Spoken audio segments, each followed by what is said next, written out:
Hoy desde el área de prevención de Proyecto Hombre queremos compartir con todos vosotros y con todas vosotras qué podemos hacer ante los riesgos que trae consigo toda la tecnología. Lo primero, dar el menor número de datos personales posibles, es decir, si yo tengo una cuenta de Instagram y puedo evitar poner mi nombre completo o el lugar donde vivo, mejor.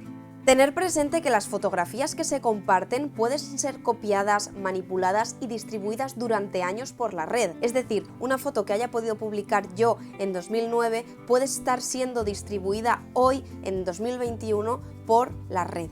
Es por esto que seamos muy conscientes y le demos la importancia necesaria al contenido audiovisual que publicamos en Internet.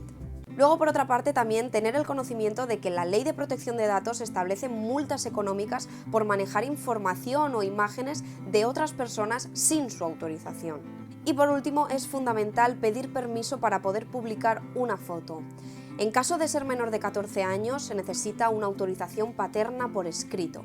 Estas son unas de las maneras con las cuales podemos evitar los riesgos que trae consigo la tecnología.